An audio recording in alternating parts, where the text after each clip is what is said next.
बिस्मिल्लाहिर्रहमानिर्रहीम। आज का हमारा टॉपिक है जियोमेट्रिक प्रोग्रेशन। इसमें हम जियोमेट्रिक प्रोग्रेशन की डेफिनेशन को देखेंगे। हमें कुछ सीक्वेंस दे दी जाए तो उसको हम कैसे पहचानेंगे कि ये जियोमेट्रिक प्रोग्रेशन है, इसको देखेंगे। इसके अलावा हम क्वेश्चन एक देखेंगे और उसको हम फिर पहचानेंगे कि क्या ये जियोमेट्रिक प्रोग्रेशन है कि ये नहीं है। और इसके अलावा हम जनरल टर्म भी देखेंगे कि जनरल टर्म इसकी किस तरह की होती है। तो सबसे पहले ये है कि ज्योमेट्रिक प्रोग्रेशन जो होती है ये इस टाइप की होती है।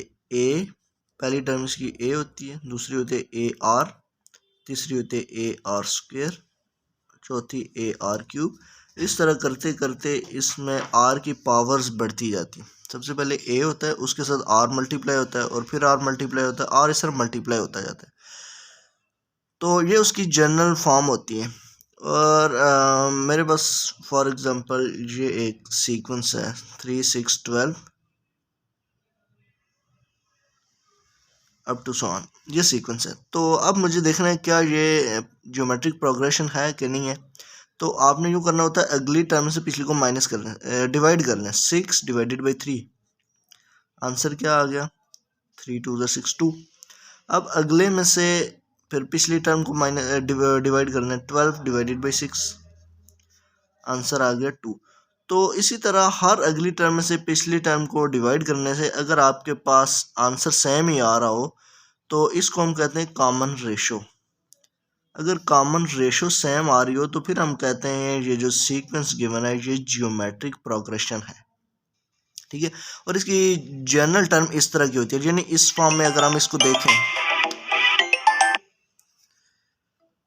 इसको अगर हम इस फॉर्म में देखें तो ये 3 हम कहते हैं 3a के इक्वल हो जाएगा, a इक्वल टू 3।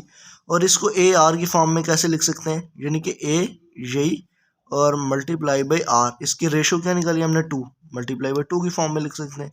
और इसी तरह इस टर्म को हम 12 को हम लिख सकते हैं a और आर स्क्वायर 2 का स्क्वायर, इस फॉर्म में करके तो हम इसको इस फॉर्म में लिख सकते हैं। और इसके बाद है जनरल टर्म कैसे लिखी जाती है। इसकी जनरल टर्म होती है a n equal to a r power n minus 1। ठीक है, ये इसकी जनरल टर्म है। जनरल टर्म का मतलब ये है कि ये हमारे पास सीक्वेंस है, हमें कहा जाए कि आप इसकी 10th टर्म फाइंड करें। इस तरह 1 बाई 1 फाइंड किए बगैर डायरेक्ट 10th टर्म फाइंड करें तो ये nth फार्मूले के ज़रिए nth टर्म का जो फार्मूला है, जो जनरल फॉर्म है, इसके ज़रिए हम फाइंड कर सकते हैं। जैसे निकाल लेते हैं, हमें कहा जाए आप a10 फाइंड करें, 10th term of this geometric progression. तो a का मतलब होता है फर्स्ट टर्म क्या है इसकी 3 है।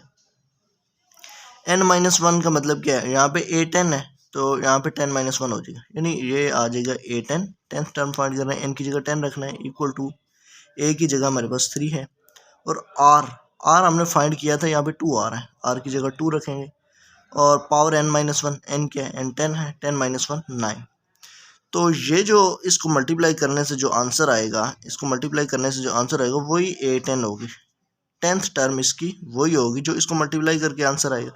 तो इस तरह से हम ज्योमेट्रिक प्रोग्रेशन को पहचान सकते हैं। ज्योमेट्रिक प्रोग्रेशन की ये इस तरह की फॉर्म में होती है ज्योमेट्रिक प्रोग्रेशन, उसकी nth टर्म इस तरह की होती है। और फिर हमें कोई भी टर्म हमें उससे डायरेक्ट पूछी जाए, 2 3 4 टर्म्स हमें दे दी जाए और कोई भी टर्म पूछी जाए 100th टर्म आप फाइंड करें तो इस फार्मूले को यूज़ करके डायरेक्ट हम 1-2 लाइन्स में क्वेश्चन सॉल्व कर सकते हैं। तो आज की वीडियो यहाँ तक है। आप को अगर वीडियो पसंद आई है, समझ आई है, तो आप वीडियो को लाइक कर लें और चैनल को भी सब्सक्राइब कर लें। और अगर कोई चीज़ समझ नहीं आई तो उसको भी आप कमेंट में पूछ सकते हैं। तो नेक्स्ट वीडियो तक के लिए अल्लाह हाफिज़।